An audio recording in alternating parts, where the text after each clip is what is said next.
Welcome to wrestling Tamil channel. Some இன்ட்ரெஸ்டிங்கான wrestling news தான் பார்க்க போகிறோம். அதுக்கு முன்னாடி சேனலை சப்ஸ்கிரைப் பண்ணிட்டு லைக் ஒன்று தட்டி விட்டு போகிறேங்க. அண்ட் கைஸ், எல்லா நியூஸுமே பெருசு தான். ஃபஸ்ட்டு ஸ்டார்ட் பண்ணும் ஏஜே ஸ்டைல் விசஸ் ஜான்சினா. இந்த மேட்சை வந்து பார்த்திங்கன்னா அஃபிஷியல் பண்ணிட்டாங்க. அதை நீங்கள் பார்த்துருப்பீங்க. ஸ்டோரி லைன்லாம் ஒன்றும் இல்லை. தலைவனுக்கு இருக்கவே இன்னும் குறைஞ்சபட்சம் 5 அப்பீரியன்ஸு. 5 அப்பீரியன்ஸ்லையும் இந்த க்ரௌன் ஜூலில் ஒரு அப்பீரியன்ஸ். அதுக்கு யாராவது ஒருத்தர் கூட மேட்ச் பண்ணி ஆகணும். டபிள்யூ பிளான் பண்ணாங்க. ரொம்ப நாளாக மக்கள் கேட்டுட்டு இருந்த மேட்ச் இது. AJ Style versus John Cena final ரன்னில் இருக்கணும்னு அதை தூக்கி வச்சுருக்காங்க. என்ன ப்ரோ திடீர்னு இந்த முடிவுன்னு கேட்டிங்கன்னா, டபிள்யூ அடி வாங்கிச்சிங்க. என்ன ப்ரோ அப்படியா சொல்கிறேன்? ஆமாம் ப்ரோ, இப்போ இந்த வெசல் பொலுசா ரொம்ப கேவலமாக நடத்தி வச்சுருக்காங்க. சொல்லிக்கிற அளவுக்கு பார்த்திங்கன்னா கேவலமாக பண்ணி இருக்காங்க இந்த பேப்பரிவை. அதுக்கடுத்து டபிள்யூடபிள்யூஆல் இதுக்கு ஈடுகட்ட என்ன பண்ணுறதுன்னு தெரியல. அதுக்கப்புறம் இது யோசித்து டப்புன்னு மக்கள் குறை சொல்லிடக்கூடாதுன்றதுக்கோசரம் அப்படியே க்ரௌன் ஜூல் இந்த டேட்டில் வந்துடுச்சா, அப்படியே பெரிய பெரிய பிக்கஸ்ட் மேட்ச்சை அனௌன்ஸ் பண்ணிடலான்னு சொல்லிட்டு இந்த மேட்ச்சை அஃபிஷியல் பண்ணி வச்சுருக்காங்க. வேறு ஒன்றுமே இல்லை காய்ஸ். ஆனால் மேட்ச்சு ஒரு டாப் கிளாஸில் இருக்குன்னு நினைக்கிறேன். இப்போ பிராக் லெஸ்னர் ஜான்சனாக நடந்தது அந்த மாதிரி இல்லாமல் கொஞ்சம் லென்த்லியாக பார்த்தீங்கன்னா கொண்டு போகிறதுக்கு வாய்ப்பு இருக்குது. பிராகும் ஜான்சனாகுமே இப்போ அந்த பழைய ஸ்டோரிலாம் நினச்சி பார்க்கும்போது லென்த்தாக போகும்னு நினச்சேன்.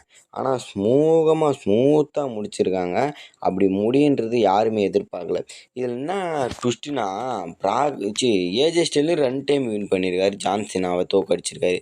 ஜான்சனாவும் 2 டைம் ஏஜே ஸ்டைலில் தோக்கடிச்சிருக்காரு.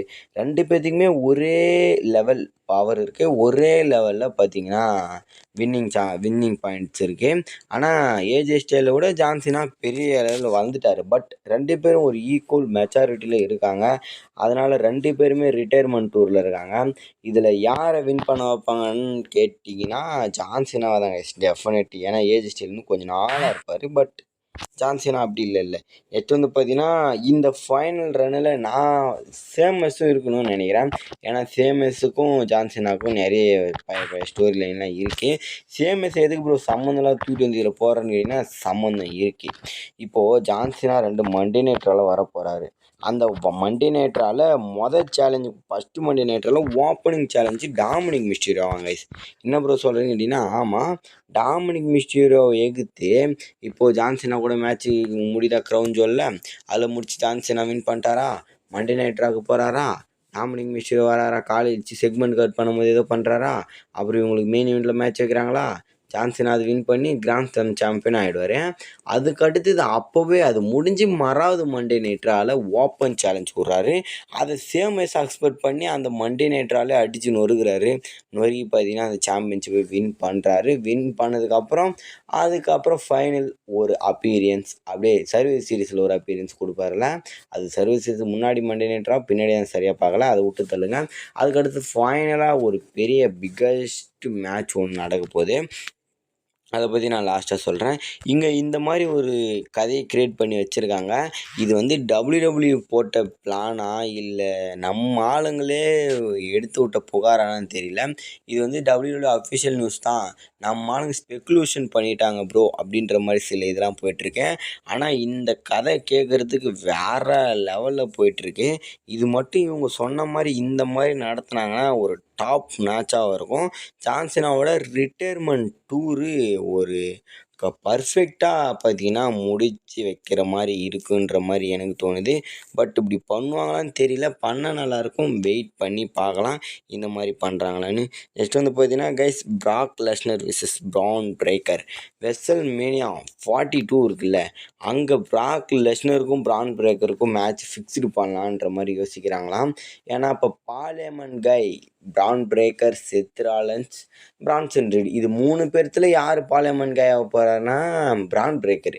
இப்போ பிராக் லெஸ்னரோட காயும் பார்லிமெண்ட்டுக்கு இன்னொரு காயும் பிராக் லெஸ்னரு. அதனால் இப்போ பிராக் லெஸ்னருக்கு சப்போர்ட் பண்ணுறாரு பார்லிமெண்ட், அவங்களுக்கு சப்போர்ட் பண்ணுறாரு. இதே பின்னாடி செத் ராலன்ஸ் கேட்க நீ ஏன் அவங்களுக்கு சப்போர்ட் பண்ணுற, அதுக்கப்புறம் பிரான் பிரேக்கர் வந்து அடிக்க, அப்புறம் பிராக் லெஸ்னர் அடித்து நொறுக்க, மாற்றி பார்த்தீங்கன்னா பிரால் ஆக, அதுக்கப்புறம் இவங்களுக்கு ஒரு மேட்சை அஃபிஷியல் பண்ணலான்ற மாதிரி எதிர்பார்க்கலாம். ஆனால் நான் என்ன நினைக்கிறேன்னா, குந்தர் எந்த ஸ்டோரியும் இல்லாமல் இப்போ சும்மா தான் இருக்கார். குந்தருக்கும் பிராக் லெஸ்னருக்கும் வெஸ்ட்மேனில் மேட்ச் வச்சா நல்லாயிருக்கும். பட் பிராக் லெஸ்னர் இது இதுக்கு தள்ளிட்டு போய் WrestleMania சாம்பியன்ஷிப்புக்கு ஏதாவது விட்ருவாங்களோ எங்கன்னா வின் பண்ணிடுன்னு கேட்டிங்கன்னா அது எனக்கு தெரியல. ஆக மொத்தம் குந்தரு இல்லைன்னா இந்த பிரான் பிரேக்கர் தான். இப்போது நிறைய நியூஸஸ் அப்சர்வர்ஸ்லாம் சொல்லியிருக்காங்க, ரூமர்ஸ் வந்துருக்கு. பிரான் பிரேக்கர் கூட தான் பிராக் லெஸ்னர் WrestleMania 42ல் மேட்ச் பண்ண போகிறாருன்னு. பார்ப்போம். அதுக்கு பிரான் பிரேக்கர் இன்னும் கொஞ்சம் டெவலப்மெண்ட் பண்ண வேண்டியது இருக்குது. இப்போ பெரிய கூட்டத்தில் இருக்கார், பெரிய பெரிய வேலைலாம் பண்ணுறாரு, ஒத்துக்கிறேன். பட் பிராக் லெஸ்னரும் பிரான் பிரேக்கரும் சிங்கிள்ஸ் நிற்க விட்டா பிராக் லெஸ்னர் பெருசாக தெரிவார். அதுக்கு தான் சொல்கிறேன், இன்னும் கொஞ்சம் பவர்ஃபுல்லாக காட்டணும் பிரான் பிரேக்கரை.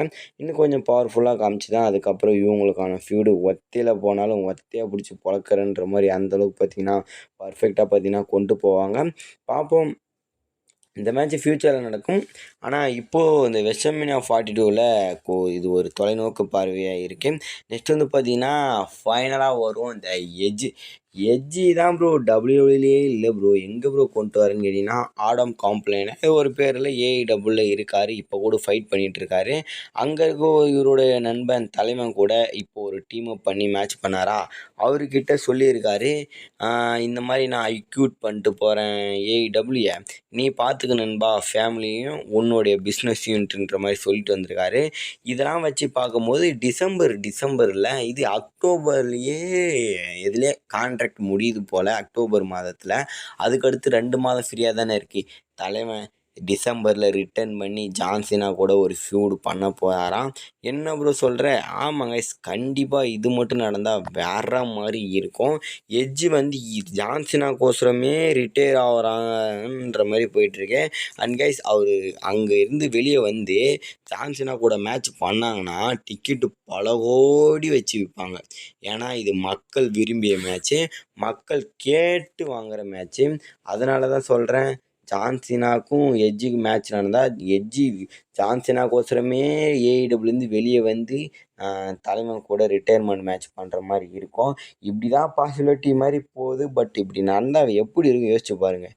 எங்கேயோ இருந்த எட்ஜி சம்மந்தமே இல்லாமல் ரிட்டையர்மெண்ட் டூரை பர்ஃபெக்டாக முடித்து வைக்கிறாங்கன்ற மாதிரி இருந்தால் வேறு லெவலில் இருக்கும். பார்ப்போம். எல்லோருடைய ஆசையும் இதுதான், தலைவன் எட்ஜி கூட தான் ஃபைனல் மேட்ச் விளாடாருன்னு. இது இல்லாமல் இன்னும் நிறையா ஆப்போனன்ட் இருக்காங்க. மிஸ்ஸுக்கும் ஜான்சனுக்கும் சில கதை இருக்குது. அது கூட இப்போ நியூஸ் வந்திருக்கு, நான் சொல்கிறேன் நெக்ஸ்ட் வீடியோவில். மேட்ச்சும் மோதுற மாதிரி இல்லை, பட் மிஸ்ஸெலாம் மிஸ் ஆகிறாருன்ற மாதிரி. மிஸ்ஸு இன்னும் சில நேம்ஸ்லாம் அடிபட்டுது, பெரிய பெரிய நேம்ஸ்லாம். அதை பற்றி சொன்னால் வீடியோ லென்த் ஆகிடும். அண்ட் கைஸ் அவ்வளோதான் கைஸ். ஓரளவுக்கு பார்த்தீங்கன்னா பெரிய பெரிய பிக்கெஸ்ட் நியூஸஸ்லாம் இதிலே கவர் பண்ணிட்டேன்னு நான் நினைக்கிறேன். வேறு ஏதாவது சூப்பர் ஸ்டார் பற்றி அப்டேட்டட் நியூஸ் வேணால் மறக்காமல் கமெண்ட் பண்ணுங்கள். நெக்ஸ்ட் ஒரு தடவை சந்திக்கலாம். Bye bye guys.